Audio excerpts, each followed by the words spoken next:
So welcome back, everybody, and thank you for joining us here today. We really appreciate it. And on today's agenda, we have online slots and the obstacles that this industry is facing.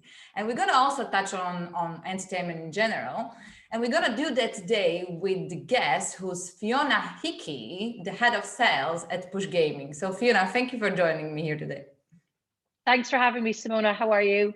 Very good, very good. Actually, very good. We are all in a lockdown and we are hoping for the better days, right? Absolutely. Although it's Friday, so it's good news, right? Also, this is Friday. So, Friday's interviews are always a bit more optimistic than usual. Exactly. I agree. So let's jump into that topic. You have witnessed incredible growth in the last few years as a company, and your team is doing incredible job in delivering really engaging games. So looking back, what's been really crucial to companies' commercial success? I mean, ultimately, I think that our focus is always to build games that players want to play and that put entertainment at the core of everything that we do. So we build our games for our fan base, we build our games for our players, we build games that we want to play ourselves. So with that as our focus and with really putting the entertainment value and making sure that we put out the best possible product, that has seen us be so successful. Way back from way back when we had Jam and Jars and Wild Swarm and Fat Rabbit, which are quite a number of years old now, they're still hugely popular with our fan base across all of our markets. And that just stands the test of time of the style of games that we build. And that's ultimately what has made us so successful, is that we focus on what the players want and what our end users and customers want. And that allows us to create a really engaging, really entertaining product. So it's really down to the vision that's at our heart and our goal. Cool. As you already mentioned, you are in push gaming very much about the entertainment first. So Absolutely. the very natural question is, what do you think we can learn from the likes of the Netflix or the Disney or the similar entertainment platform for delivering? So because it's clear that these platforms are clearly shaping, the entertainment trends and also our culture in general. The Queen's Gambit, it's completely the proof that it changed the perception of the chess game for the Gen Zs. So what do you think, what we can learn from these platforms? I think what we need to understand is they are also our competitors as well. So we are in the entertaining space, and you see that no more than when you've seen huge businesses like GVC change their name to Entain, and companies really focus on providing entertainment and doing that very responsibly. And ultimately, these guys are our competitors. So we need to look at what they're doing, how they engage their customers, their UX, how they structure their approach, and realize that we're doing the exact same. We are vying for the same group of people's time, whether they have 10 minutes in between Joe putting their dinner in the oven and they want to Joe have some downtime. Are they going to go and play a slot? Are they going to have a sports bet? Or are they going to go and have a quick minute on Netflix? So looking at how they engage with their customers was really exciting, but also looking at how they focus on continuously improving the product. And that's what we're always looking to do. We're never sitting back saying, okay, we've cracked it, we've got a game that everyone's going to play continuously, let's not push the boundaries. We're always looking to how we can innovate more, how we can engage with our customers and keep them interested in what we have to offer. And we generally find our customers really follow us as a business. So when we have a new slot out, they're genuinely interested in the new mechanics that we have and how it works. And they obviously enjoy it because they know that, generally speaking, when a push game comes out, it's their style of game. They like it. It's advanced. It's got great graphics. The music's cool. So I think we've been really, really lucky with that. But also we've put a lot of hard work into always look at what's happening, what people might like, and even anticipate what players are going to want next. And I think that's very important. Look at us as an entertainment industry and as being in the entertainment industry, and constantly look at what you're looking for to give the customer, because ultimately they're who matter. And talking about the players, how do you think that the players' preferences, towards slot have changed in, let's say, in last 3-4 years? Are there any particular features that resonates very well with the player preferences? Because as you said, you at the Push Gaming, you go for definitely for quality over quantity. And Absolutely. I'm quite sure that the players can see that and feel as well. So what are those features that you see that really resonate? Absolutely. I mean, I think players, they don't want you to change the goalposts too much. So obviously creating something just for the sake of being innovative isn't really what we're looking to do and isn't what resonates with players, but it is giving them a unique tool or a unique feature that they haven't seen before. So like we have hyper mode within our games in Joker Troop, and in our new game in Land of Zenith, those type of things really stand out and really appeal to customers. So I think that that's important to look at, but I do think it's about looking at creating something that we want to play and that we want to see within there. I think players have advanced massively. Obviously, our industry is very mature now. I mean, I've been in this space in different guises for over 10 years, and obviously how things have changed and how regulation has impacted that and how markets have changed. That has obviously seen an impact in all of our businesses. But similarly, our customer base is far more advanced. So looking at the style of slot that was very popular 10 years ago isn't the same as what we look at now.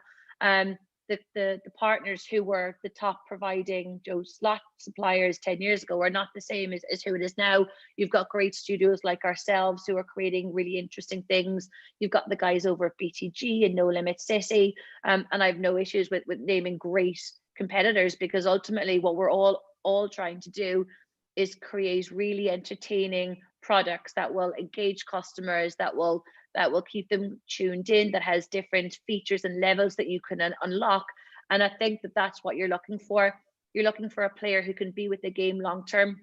And as they collect maybe different symbols or different tokens, different features get unlocked and they're more progressive. And it's looking at taking the best parts of other industries in the social gaming and the complete offline gaming side of things and putting them into play, so that our players feel like they get a really rewarding experience and can stay with the game longer. So I think that they are definitely more advanced, and we need to keep creating new exciting tools and new exciting Joe, I said, features to keep them interested.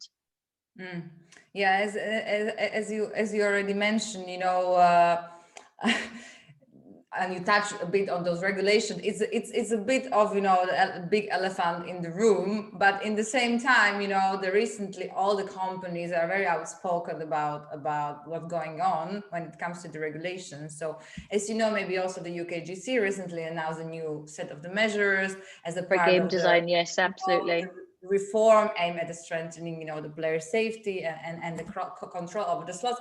So how does this announcement impact the development of your future titles and even the appeal for online slots in the UK? And this question is not question just for you as a Push Gaming. No, UK of license course not. is the question which bother all providers and even operators. I mean, we need to be very careful in our industry, and we need to put our players first, and we need to put their safety first as well. And I don't think anybody in the UKGC or in the MGA or in Germany as it's coming up, or in Sweden are doing anything other than to try look out for player safety. So we need to bear that in mind. Similarly, obviously, some things people are seeing as being slightly a step too far and will push players more towards the black markets of that industry, which we don't want to see. Push are very compliant, and we have our UKGC license, and we work with a lot of the key partners in that market. So for us, it's really important to be very responsible. And actually, a lot of the changes that were brought in and the things that were mandated, we already had in place anyway, or already looking at them. So for us, it's about taking those changes on board. It's about factoring them in, and it's about thinking, okay, how can we still create the best possible game for our customers, to really engage them, to provide them with a really cool experience, for them to see some awesome graphics, some really cool music put in there, and build features in our games and build games that keep them wanting to come back, but also keeping them safe, because ultimately that's really important for us to have a sustainable industry. Exactly. As you know, as you say, you know, the ultimate goal is to not pushing the players toward the black market and non-regulatory operators. Absolutely. And in the same time, we can't go back to square one, you know, the wild, wild west times. Like we were trying, Absolutely. you know, we were all trying the last, I would say, 10 years, trying to get all the licenses, you know, all the, you know, the providers, operators trying to comply. And then we can't go back, you know, when we used to. Absolutely. No, Exactly. absolutely. And I think it's important to have open dialogue and to really include the regulators, and that the regulators are speaking to key suppliers and key operators in the industry so they can understand our perspective on it, and use that to create the best possible framework for us all to work, in a way that keeps players safe, that keeps the industry sustainable, and that continues improving on our industry. It's changed a lot in 10 years and it's really come a huge way. And I'm proud to be part of the online gambling space because we really have changed so much and developed and evolved so much over the last 10 years. And I think we just need to continue doing that. But by doing that, we need to make sure that we're not over regulating, but similarly have very open dialogue between the partners, and they are both operators, suppliers, affiliates, regulators. Hopefully everyone kind of can continue to try and build this framework for a really sustainable and interesting industry. Mm. So if I would ask, you know, if do you think there needs to be different regulatory approach, I think, you know, the right way is the way of dialogue, right? Absolutely. I think that that is always the most important thing. I think when regulators really involve trusted, established operators, suppliers, from every aspect, Joanna, and in every market, that can only help to create a great framework for us all to operate in. It's bringing people in that have the knowledge and can use and can use insightful data. I mean, operators have such wonderful data at their tools, and most people make their business decisions based on insights and analytics and have huge teams within the organizations that look at these reams and reams of numbers and data. So it would be helpful if we could put together some insights and some knowledge for the regulators to use when they're factoring this in. And I'm sure they already do this already, but it's to maybe make that process a little bit more transparent and honest so that we can all work together, because ultimately we all have the same end goal, which is a really safe, entertaining industry that will stand the test of time. Exactly, exactly. And let's also talk about, you know, the expansion plans for the future, because you know, your department especially is a very ambitious one, you know. Yeah, I mean, we're always trying to push the boundaries and do new things, move into new markets, bring on new partners. I mean, it's been an awesome, I'm with the company nearly 2 years now, and it's been a pretty crazy ride so far. It's been fantastic. And the next 12, 18 months are just going to continue with that. Um, for us, our expansion into other regulated markets are always on the horizon and always adding new ones. So this year we'll move into Colombia, which is really exciting. Okay. It's our first movement into regulated LATAM, and really grow that out there. We'll move into Spain as well, which is super exciting.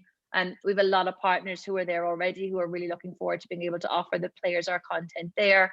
And we're looking at Romania as well, which is an industry, or sorry, which is a market that has been um, doing some nice things and growing nicely. We've got some really nice partners for that as well. That's about as much as I can share on a public call, but yeah, don't get me wrong, the markets and the regions that we're moving into won't stop there. There's a lot of expansion. We've got a lot of really great partners signed up, ready to do integrations with in those markets, and really push the boundaries and getting some really cool content out to players that haven't seen our games before. So yeah, there's a lot happening for Push. It's been a really exciting few years, but yeah, the best is still yet to come. So Best watch still, this yeah. space for sure. Best still is to come, and also jamming jars too. Sure. Yes, absolutely. We're really excited. Obviously, we've got that locked in. Our partners are aware it's coming on our platform on the 2nd of June. So that's going to be really exciting. We've worked really hard to create a really entertaining, engaging, unique game. And it's got some really awesome features in there. Again, I'm not going to give too much away because it really is under lock and key what the game looks like. But I can assure you that Jam and Jars fans won't be disappointed, but actually Push Gaming fans in general won't be disappointed, because it's really it's really one of our best, I think. Yeah. Um, although we've got a fantastic game that comes out today on BC exclusive called Dinopolis, which is I'm also super stoked by. It's actually been one of my favorite games that we've released since Razor Shark. So I think people will Yeah. love seeing that as well. It's something unique for us, something different for us. But the roadmap of content that we have throughout this year is amazing and only stands to our product team and everyone involved, the art team, the music team of the great ideas and the great innovation that they're coming up with. So yeah, people just need to keep an eye on what's coming out, but I'm positive they won't be disappointed. Absolutely. I mean, considering the fact that it's going to be released, slightly before summer, I think it's going to be played in a lot of beach clubs this summer, the people on the. I think so too. It's got a cool vibe to it as well. It really is a great summer game. So the dates worked out quite nicely for it, how it's all planned in. So yeah, we're super excited about it. I've seen some really I've obviously seen it in a lot of detail, and I'm just really excited for other players and for people to get to see it, and our operators to be able to show it to their customers as well. So yeah, absolutely, it's going to be a great summer with us. It's gonna be blast for sure. And talking about the different markets and different the titles. So I would be curious, are there any differences, between, the preferences of maybe the people in the Scandinavia, the Sweden, or the people, I don't know, in the UK or other markets. So are there any preferences, maybe in the visuals or in the features? So we're quite unique compared to a lot of studios. There's other studios that very much focus on localized content and creating different games for different markets, and we don't have that approach because we believe in creating the most innovative and entertaining games, and they genuinely do stand the test. So our top games are generally the same, whether you're looking in the UK or you're looking in Sweden or you're looking in Germany. Now, I mean, naturally, you see kind of more mature industries and more mature markets tend to prefer games that are a little bit more engaging and can be that can have more advanced features and things like that. But ultimately, yeah, it's really interesting for us that our top games really resonate, and that's really exciting for us because, as I said, it really shows that we engage customers of all demographic and all different jurisdictions, which is really great news for us. It's definitely advantage over your competitors, that you have a titles which resonates pretty well, across different markets. Definitely advantage. Absolutely. And listen, like everyone's unique and all of our competitors have different approaches and everyone has different styles. And that's why we have such a diverse and interesting and entertaining industry, because everybody's approach on it is definitely different. And obviously, when we do release a game, our gut is actually that it might be really popular in one market over another, but time and time again we've proven that actually over time, as players become familiar with that game, it does do well across the board. So that's always really exciting for us actually. But yeah, it's just our approach is to create games that are just truly entertaining and offer something unique to our players, as opposed to create a game specific for the UK or specific to Sweden, for example, because we don't really want to pigeonhole people. We want them to be able to see our full push catalog and really choose the games that work best for them and that they find most appealing. Yeah, I mean, and as you said, it's very interesting industry per se, because it's so fast pacing, so fast, developing. I mean, there's the studios. I don't want to go, specifically into the names, but they were the studios. They were on the top of the of the all game and all the industry 4 or 5 years ago, and now it's changing. It's constantly changing which titles are those really played ones, and the success of the different studios is always changing. So there's a lot of pressure for sure. Absolutely. And listen, I think we all know kind of some of the studios that you're kind of mentioning and you're thinking of, but the reality is all companies go through evolution and change and diversity and mergers and acquisitions and different game producers who work for them, who come up with different ideas, and when other people come in, they add something new to it. So all companies go through peaks and troughs, both operators and suppliers.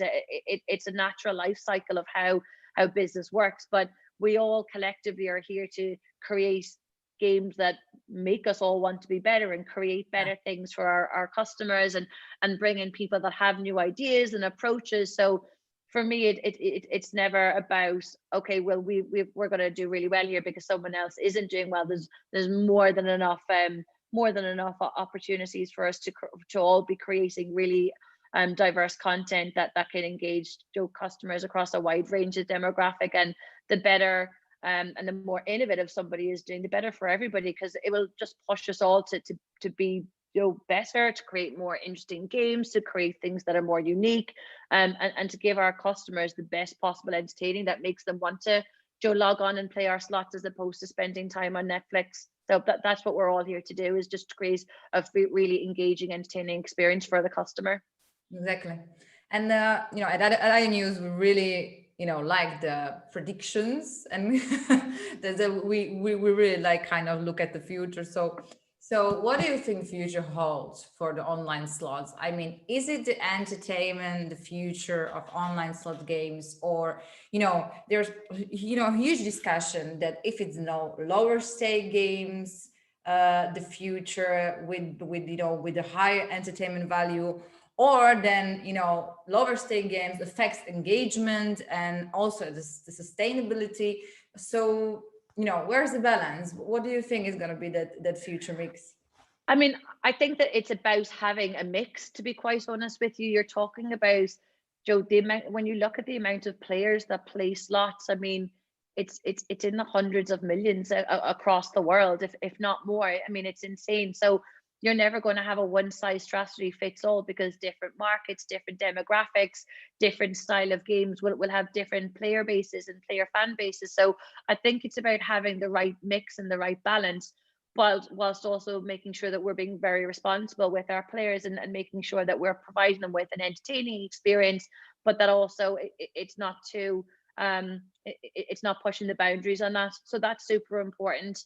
But I think it's about the right blend, being really honest with you. As different markets mature, other markets change as well, and other markets grow and pop up, and obviously we kind of see them replicating what an advanced market did 3 years ago, and then start the journey themselves. So we always see us in different markets as they change and evolve, but then all of a sudden a new market opens up, and we start targeting there and looking at bringing on new players and educating and them in that market as well. So my honest answer is, I think that we need a mix of styles and a mix of approaches, because we have such a wide base of customers that we're targeting as an industry, that we need to have a mix that targets and that can appeal to everybody. Yeah. In the end, it's all about the taste. We have high rollers who love that high volatile slots, and we have Absolutely. people who can't afford that. I mean, but you have people who want to be high rollers, and obviously if that's their approach, then of course that's what they like to do with their time. If they weren't spending in slots, they could be like me and spend on handbags. So Joe, you have those, but similar, you just have kind of the more recreational customer that wants to spend 25, 30 euros on a Friday night instead of going to the cinema or whatever, and get lots of really great entertainment value out of that. And I just think it's important that we're able to offer a mix to our customers and give each demographic what they're looking for. Well, Fiona, thank you so much for this interview. I think we covered quite a lot. We covered, hopefully. we definitely touched on many aspects, and we ended up finish it with the future, future trends and developments. We hope we're gonna see a lot of developments, and we're gonna see a lot of discussions and dialogues between all all the players at this industry, because absolutely, I would like to stress that the dialogue is the most important thing, because we go for that, right? absolutely it's how we all create a sustainable and long-term entertaining space. So yeah, I'm all for that, for sure. Exactly, Fiona. Thank you so much again. I'm quite sure that your insights will be, the viewers will find it very interesting, and I wish you a very lovely weekend then. You too, Simona. Thanks so much for having me. It was lovely chatting with you. Very good. Hi. Take care. Bye. Bye-bye.